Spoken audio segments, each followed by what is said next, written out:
India complicated नहीं है sir, बड़ा सहज स्वभाव है इंडिया का, महासागर वाला है सर, सब कुछ समा जाता है, मजहब हो, धर्म हो, जाति हो, कौम हो, कोई हो। लेकिन इसको जब तालाब बनाने की आप कोशिश करते हैं तो महासागर तालाब नहीं बनना चाहता।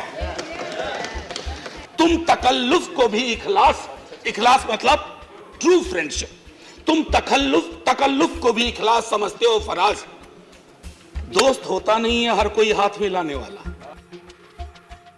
असल में कई वर्ष पूर्व भी देखा इस देश में, आज भी देख रहे हैं, जब बहुत बड़ी सत्ता आती है ना तो कई ख्यालात आते हैं, कुछ अच्छे होते हैं और कुछ लगता है जिसको हम कहते हैं लोएस्ट हैंगिंग फ्रूट। मैं और मेरी कलीग, सीनियर कलीग जया जी, हम लोग बात कर रहे थे, इतने पावर का करोगे क्या? कम है क्या? इतने राज्यों में सरकार है, केंद्र में सरकार है, 303 का बहुमत है, उसके बावजूद अगर किसी निर्वाचित सरकार को लेकर के ये आपकी प्रणाली हो, कार्य प्रणाली हो, जहां की सुप्रीम को 11 मई को सुप्रीम कोर्ट का ऑब्जर्वेशन हुआ, मेरे कई कलीग कह चुके हैं, संभवतः हमारी सरकार ने सोचा होगा कि वेकेशन में जाने से पूर्व उनको कुछ ऐसा पकड़ा दो कि अवकाश में भी वो सोचते रहे इसके बारे में। तो उन्होंने 19 मई को ये ऑर्डिनेंस लेकर के आए। तो अब जजों का काम था कि इस पर लगातार सोचते रहे। सर, इससे पहले कि मोटा मोटी कुछ बिंदु पे मैं आऊं, मेरे कुछ साथी वो जिन्होंने लोकसभा में वोट किया है, most likely they will do the same here. हालांकि लोकसभा के बारे में मैं जिक्र नहीं करना चाहता था, माननीय सभापति महोदय डाइवर्सिटी शब्द का आप बहुत जिक्र करते हैं, हम सब उसमें रिजॉइस करते हैं, हमारी प्राइड है वो। लेकिन एक मंत्री महोदया डाइवर्सिटी बोलते बोलते बोल गई कि इंडिया इज कॉम्प्लिकेटेड। सर, बचपन से लेकर आज तक इंडिया कॉम्प्लिकेटेड नहीं लगा कभी, ये रिकॉर्ड में है पार्लियामेंट के, इसलिए मेरी चिंता है। इंडिया कॉम्प्लिकेटेड नहीं है सर, बड़ा सहज स्वभाव है इंडिया का, महासागर वाला है सर, सब कुछ समा जाता है, मजहब हो, धर्म हो, जाति हो, कौम हो, कोई हो। लेकिन इसको जब तालाब बनाने की आप कोशिश करते हैं तो महासागर तालाब नहीं बनना चाहता। सब फॉर ऑल दोज फ्रेंड्स, बड़ी अच्छी अच्छी बात कही, equi distance. Sir, equi distance का मतलब होता है न्यूट्रलिटी। जब चूहे की पूंछ पे हाथी का पांव पड़ा हो तो न्यूट्रलिटी, उस चूहे से पूछिए कि उसको कैसा लग रहा है। तो मैं समझता हूं, इसलिए सर एक शेर अर्ज किया है, आज बड़े शेर पढ़े गए हैं, सुधांशु जी ने पढ़ा, तो मैं भी एक अर्ज करता हूं सर, ये पड़ोस के मुल्क से आया है। तुम तकल्लुफ को भी इखलास समझते हो फराज, तुम तकल्लुफ को भी इखलास, इखलास मतलब ट्रू फ्रेंडशिप, तुम तकल्लुफ को भी इखलास समझते हो फराज। दोस्त होता नहीं है हर कोई हाथ मिलाने वाला, आपकी पेशे नजर है जी। तो मैं ये कहना चाह रहा था sir, at a historical juncture एक चीज और मुझे बड़ी अच्छी लगी उस दिन, हमारे माननीय गृह मंत्री जी ने जवाहरलाल नेहरू जी को कोट किया। एक पल को मुझको लगा कि इस शांतिवन में अस्थियां कसमसा गई होंगी, ये हुआ क्या, ये हुआ क्या। फिर अंबेडकर साहब को भी कोट किया, राजा जी को कोट किया, उन्होंने कन्हैयालाल मानिकलाल मुंशी को कोट नहीं किया, एचवी कामत को कोट नहीं किया, जो शायद ज्यादा उनके पक्ष में तर्क आ जाता। सर, विश्वविद्यालय में मैं पढ़ाता हूं तो पीएचडी के स्टूडेंट्स को साइटेशन हम लोग सिखाते हैं, इसको कहते हैं एथिकल साइटेशन। एथिकल साइटेशन में यह नहीं होता है कि सेमी कोलोन के बाद का ले लिया और शुरू वाला छोड़ दिया। उदाहरण के लिए कहता हूं कि आज तक इस दुनिया में सबको लगता है इस देश में कि मार्क्स ने कहा था कि धर्म अफीम है, religion is the opium for masses.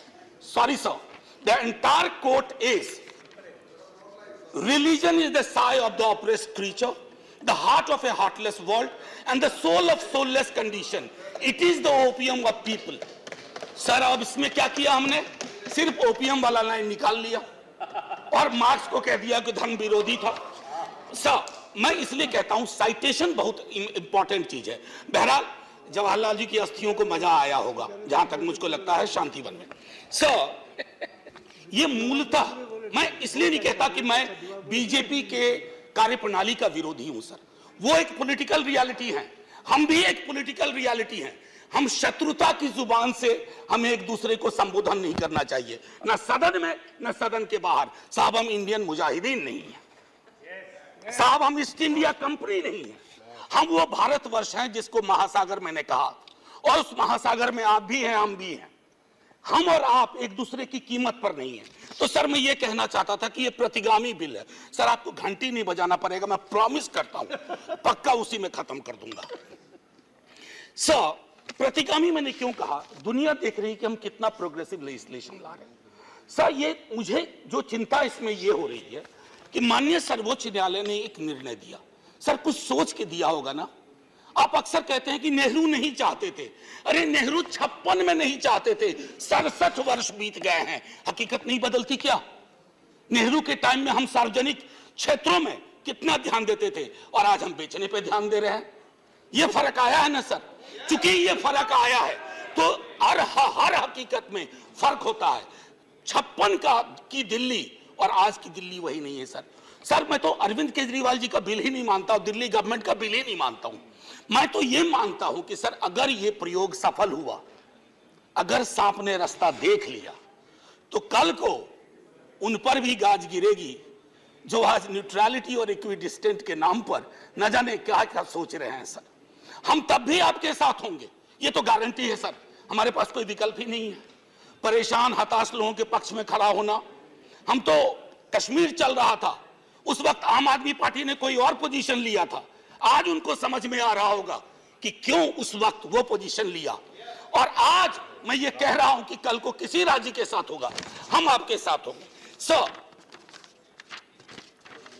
Separation of power को लेकर के मेरे कई कलीग कह चुके हैं, मैं कुछ नहीं कहना चाहता, बस एक 3 चीज कहूंगा सर। अगर ब्यूरोक्रेट्स मिनिस्टर को उत्तरदायी नहीं है, सर ये अराजकता को जन्म नहीं देगी क्या?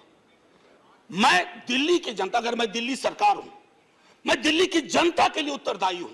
जैसे राघव कह रहे थे, अगर कोई विसंगति कहीं आती है, एलजी साहब के पास जाऊं सर, वो चुनाव जीते। हालांकि मैं जानता हूं कि इस देश में गवर्नर्स और लेफ्टिनेंट गवर्नर्स की भूमिका में विस्तार हो गया, अब तो वो राज्यों के नाम बदल दे रहे हैं।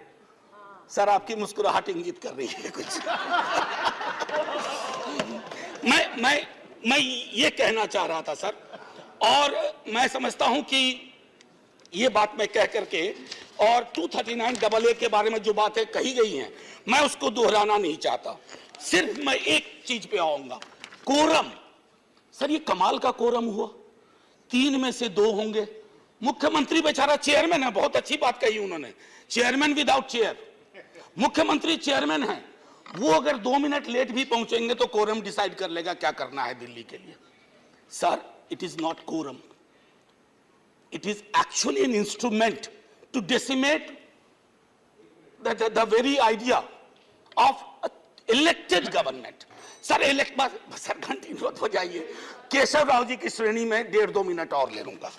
सर एक सोल डिस्क्रिशन का मामला आया है, सोल डिस्क्रिशन, और ये मैं आग्रह करूंगा माननीय गृह मंत्री जी से, हमारी महामहिम राष्ट्रपति के लिए भी जो संदर्भ आते हैं ना, to aid and advice of the cabinet और द मिनिस्ट्री, सर उनका भी सोल डिस्क्रिशन नहीं होता है। ये तो एक तरह से मुझे सोललेस डिस्क्रिशन दिख रहा है, आत्मा विहीन डिस्क्रिशन। सर ये उसमें नहीं फिट बैठता है। सर एक और चीज, मैं अभी कल गूगल कर रहा था सर, फेडरलिज्म पर 2 बहुत महत्वपूर्ण कोट मिले इंटरेस्टिंग लोगों की, एक चंद्रबाबू नायडू जी का, एक नवीन पटनायक जी का। वो कोट मैं पढ़ना नहीं चाहता हूं, बस मैं बता देना चाहता हूं। आखिरी सर, ये पेशे नजर तमाम लोगों के जो कहते हैं, अपील करते हैं कि साहब मदद करो इस बिल पे, तो दुष्यंत जी कह के गए थे कि उनकी अपील है कि हम उनकी मदद करें, चाकू की पसलियों से गुजारिश तो देखिए। सर ये चाकू पसलियों से कह रही है हमारी मदद करो। सर ये आसान मामला नहीं है। जय हिंद सर, जय हिंद।